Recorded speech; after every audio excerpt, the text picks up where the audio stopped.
सभी का एक और नए ब्लॉग में। बहुत दिनों बाद आज कहीं दोस्तों के साथ घूमने का प्लान बना है, तो सोचा आज ब्लॉग ही बना दिया जाए। तो आपको दिखाएंगे आज जब भी 3-4 पहाड़ी दोस्त दिल्ली में मिलते हैं तो क्या करते हैं, किस प्रकार घूमते हैं। तो ब्लॉग में बने रहना। कहाँ जा रहे हैं वो आगे जाके पता चली जाएगा, कहाँ जा रहे हैं। मिलते हैं फिर आप। ये आ गई हमारी बस। अभी बस में बैठते हैं, फिर निकलते हैं मेट्रो स्टेशन के लिए। दिल्ली की बस में बहुत भीड़ होती है, बहुत ही ज़्यादा, मतलब सांस लेने की जगह ही नहीं होती, इतनी भीड़ होती है। दिल्ली की भीड़ तो आपने देख ही ली होगी, बस में कितना क्राउड रहता है। हम निकल गए अब अपनी डेस्टिनेशन के लिए। हमारा पीछे जोगना भाई दो दोस्त आगे कैचअप मिलेंगे हमको। युवराज और रमोला है हमारे साथ आज के मेहमान। फिर मिलते हैं, अभी मेट्रो में एंट्री करते हैं। मेट्रो स्टेशन पे पहुंच गए हैं, अंदर चलते हैं, अब निकलते हैं हुमायूं टॉम के लिए। और ये आ गई हमारी मेट्रो। मिलते हैं आपको आगे। हमारे साथ है आज के मेहमान रमोला भाई, युवराज भाई, जोगना भाई। आज देखते रियूनियन हुई है, हम नवोदय वाले हैं। अब चारों साथ ही पड़े हैं। आज दिखाते हैं आपको, जब 4 पहाड़ी लोग दिल्ली में घूमने निकलते हैं तो क्या क्या बकचोदियाँ करते हैं। ठीक है, तो मिलते हैं आपको। आखिरकार हम पहुंच चुके हैं लोधी गार्डन हुमायूं टॉम पे, अपनी डेस्टिनेशन पे। लेकिन यहाँ पे बहुत भीड़ है। हम तो जाने की कुछ तरकीब बना रहे हैं, कैसे अंदर घुसा जाए। इतनी लंबी लाइन लगी है, सब लोग अंदर जाने के लिए मर रहे हैं। अब कम से कम आधा घंटा खड़ा रहना पड़ेगा यहाँ पे, फिर जाके टिकट मिलेगा। फिर देखते हैं, अंदर दिखाएंगे आपको फिर क्या सीन है, कैसा है हुमायूं टॉम, हुमायूं का मकबरा। बहुत देर लाइन में खड़े रहने के बाद हमने टिकट ले लिया है। यहाँ के एंट्री टिकट था जो वो था इंडियन के लिए 40 रुपये, और जो फॉरेनर्स आते हैं घूमने उनके लिए था 600 रुपये। इतना ज़्यादा डिफरेंस। अब चलते हैं अंदर, चलते हैं हुमायूं टॉम को एक्सप्लोर करते हैं। इसका आर्किटेक्चर जो है बहुत ही खूबसूरत था। फ्रंट व्यू तो बहुत ही ज़्यादा खूबसूरत था, जैसा कि आप देख सकते हो, मतलब बहुत ही नेक्स्ट लेवल खूबसूरत था। आगे भी देखते हैं क्या कुछ है। युवराज बोल रहा है कि 40 रुपये दे के आए तो पूरा पैसा वसूल करेंगे। सबसे पहले यहाँ पे था एक फाउंटेन जो कि बहुत ही खूबसूरत लग रहा था। बाकी इधर है हमारा मेन टॉम, हुमायूं टॉम, जो कि बहुत ही ज़्यादा खूबसूरत था। फिर ये था इसका मेन एंट्री गेट। यहाँ से एंट्री थी ऊपर मेन हुमायूं टॉम के लिए। ऊपर जाके मतलब यहाँ आके एक फीलिंग, बहुत ही पीसफुल वाली फीलिंग्स आ रही थी। सच में लग रहा था हम कुछ हिस्ट्री के प्लेस को एक्सप्लोर कर रहे हैं, कुछ इतिहास में गए हैं, कुछ पास्ट में गए, ऐसा लग रहा था। और ये प्लेस जो है मतलब 1562 का बना हुआ है। हुमायूं की बेगम, विधवा बेगम के द्वारा बनाया गया था। 1562 का बना हुआ है, और अभी भी इसकी खूबसूरती थी जो बहुत ही ज़्यादा सुंदर। यहाँ की एक अलग ही वाइब आ रही थी, मतलब सच में लग रहा था कि हम कुछ हिस्ट्री या पास्ट के प्लेस को एक्सप्लोर कर रहे हैं।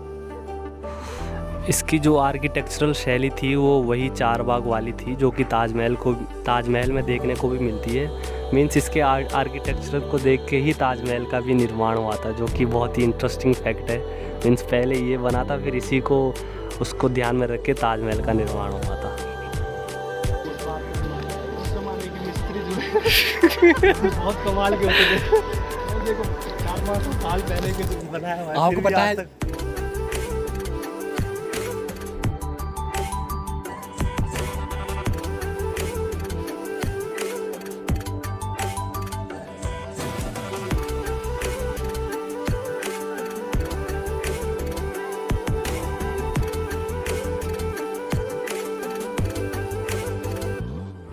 यहाँ आके मीन्स दिल्ली में अभी तक जहाँ भी घुमा हूँ उसमें से ये प्लेस जो है वो बहुत ही खूबसूरत था। अंदर एंटर करते ही हमें सबसे पहले मिला मेन टॉम, जो कि मेरे ख्याल से हुमायूं टॉम था। हुमायूं का टॉम था क्योंकि ये मेन रूम में था और सबसे पहले जाते ही दिखता है, और यहाँ पे सिर्फ एक ही था। उसके बाद इसके अंदर और भी बहुत सारी टॉम्ब्स बनी थी। मीन्स कम से कम 4-5 रूम थे। किसी रूम में 2 टॉम्ब बनी हुई थी, किसी रूम में 3 टॉम्ब थी। अब ये पता नहीं किसकी थी, इनके बच्चों की थी, इनके रिश्तेदारों की थी, लेकिन बहुत सारी टॉम्ब्स थी, बहुत रूम थे। जो भी ये कब्रें थी इनके ऊपर भी बहुत कुछ अजीबोगरीब निशान या कुछ पिक्चर्स बने हुए थे, जो कि क्या थे हमें तो ये साइंस समझ आ नहीं रहे थे। और इनके ऊपर और भी कुछ लिखा हुआ था जो कि उर्दू या किसी दूसरी लैंग्वेज में था, जो कि हमें तो समझ आ नहीं रहा था क्या लिखा हुआ था। शायद उर्दू आती तो पता चल जाता, आपको पता चले तो बताना। इस टाइप की कुछ लैंग्वेज में लिखा हुआ था यहाँ पे। हुमायूं टॉम्ब को एक्सप्लोर करने के बाद अब हम चले दूसरी तरफ भी कुछ था, कुछ मतलब पास से कुछ वहाँ पे खुदाई करके भी कुछ निकला था, वो भी था वहाँ पे एग्जीबिशन टाइप का था। और दूसरी तरफ ईसा खान का टॉम्ब्स था, वो भी बहुत ही खूबसूरत था। अब हम उसको एक्सप्लोर करेंगे, वहाँ जाके देखेंगे वहाँ का कुछ क्या सीन है, क्या कुछ है वहाँ पे देखने लायक। ये यहाँ पे जो भी कुछ देखने को मिल रहा है सामान, ये ईसा खान के टॉम्ब से खुदाई करके निकला है, अवशेष है। इसे एग्जीबिशन के तौर पे यहाँ रखा गया है। और ये पूरे हुमायूं टॉम्ब का जो पूरा डमी मॉडल टाइप का था, ये इतना बड़ा है जो कि इस मॉडल में बहुत ही खूबसूरत देखने को मिल रहा था, बहुत ही बड़ा था। मीन सोचो वहाँ उस ज़माने के जो मुग़ल शासक थे उस।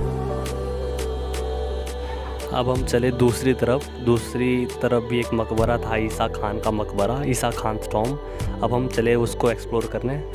मेन व्यू, फ्रंट व्यू इसका भी बहुत ही खूबसूरत था। इसके अंदर जाके देखते हैं अब क्या क्या था। सामने से तो ये भी दिखने में बहुत खूबसूरत लग रहा था। और ये हुमायूं टॉम्ब से 10-15 साल पहले का बनाया गया है, ये पुराना है हुमायूं टॉम्ब इसके बाद बनाया गया था। और जैसे जैसे शाम होती जा रही थी, इधर की खूबसूरती और भी ज़्यादा बढ़ती जा रही थी, जो कि दिखने में बहुत ही खूबसूरत लग रहा था। यहाँ का दृश्य जो था, यहाँ का व्यू था, वो बहुत ही सुंदर था दिखने में। मतलब एक बात तो सच में कहने लायक थी कि जो मुग़ल शासक हुआ करते थे, उनका आर्किटेक्चर या जो भी बिल्डिंग्स वगैरह बनाने का वो शौक़ था, वो बहुत ही खूबसूरत था। मतलब इतने खूबसूरत प्लेसेस उन्होंने बनाए हैं, जो कि सच में अपने आप में एक बहुत बड़ी बात है।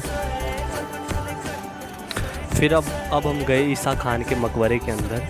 इसके अंदर भी बहुत सारी टॉम्ब्स बनाई गई थी, लेकिन इसके अंदर अंधेरा बहुत था। इतनी सारी मकबरे थे कि इतनी सारी कब्रें थी, जो कि पता नहीं था किसके अंदर। इसके अंदर डर भी लग रहा था, अंधेरा बहुत था। अब हमने फाइनली पूरे हुमायूं टॉम्ब का एक्सप्लोर करने के बाद अब हमने सोचा कि वापस चला जाए, बहुत समय बिता लिया है। लेकिन यहाँ की वाइब थी जो एक अलग ही थी, बहुत ही पीसफुल सा माहौल था, बहुत ही सुंदर वातावरण। और मीन्स लगा कि हाँ, कुछ आज का दिन वर्थ इट रहा है, कुछ घुमा है। आपको भी मौका मिले दिल्ली में होगा तो यहाँ ज़रूर आना।